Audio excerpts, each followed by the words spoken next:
તમે કેનેડામાં હોય ને હમણાં સગાઈ કરવાના હોય કે લગ્ન કરવાના હોય અને છોકરી તમે કેનેડાથી કે ઇન્ડિયાથી ગોતવાના હોય ને તો પહેલાં તમે ક્લિયર કરી લેજો કે ફ્યુચરમાં ફોર XYZ એની રીઝનથી, બિઝનેસના રીઝનથી, ફેમિલી રીઝનથી તમે અત્યારે કેનેડામાં ભલે તમારું PR છે કે તમે સેટલ થઈ ગયા છો, પણ કદાચ ઇન્ડિયા પાછું જવાનું આવશે તો તમારું પાર્ટનર તમને સપોર્ટ કરીને સાથે આવશે ને. હમણાં કેસમાં એવું જ થયું, મારો ફ્રેન્ડ છે એની સગાઈ થઈ ગઈ છે, કોર્ટ મેરેજ કદાચ થઈ ગયા છે, 1-2 વર્ષ જેવું થઈ ગયું ને હમણાં કંઈક વાતમાંથી વાત નીકળી ને એમ કાંઈ PR ન હતો, તમને ખબર જ છે હું હાલત છે અત્યારે. તો છોકરીએ એને મોઢે મોઢ કીધું પાછો આવવાનો હોય ને તો મારે નથી રાખવું. તો આ બધી વસ્તુ સ્ટાર્ટિંગમાં આપણે એટલી મગજમાં ન હોય, આપણે એવું જોઈએ કે આપણે કેનેડા સેટલ થવું છે, પણ પરિસ્થિતિ આવી જાય, સિચ્યુએશન એવી થઈ જાય, આ PR ન આપે તો શું કરવાના આપણે.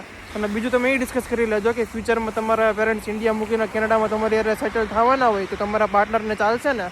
બીજા કેસમાં એવું થયું કે 6 મહિના થઈ ગયા પછી છોકરીએ છોકરાને કીધું કે ફ્યુચરમાં છે ને તારા પેરેન્ટ્સ જો તારી હારેને સેટલ થવાના હોય ને તો એને નથી રાખવું, તમે તારા ભલે સગાઈ તૂટી જતી એમ.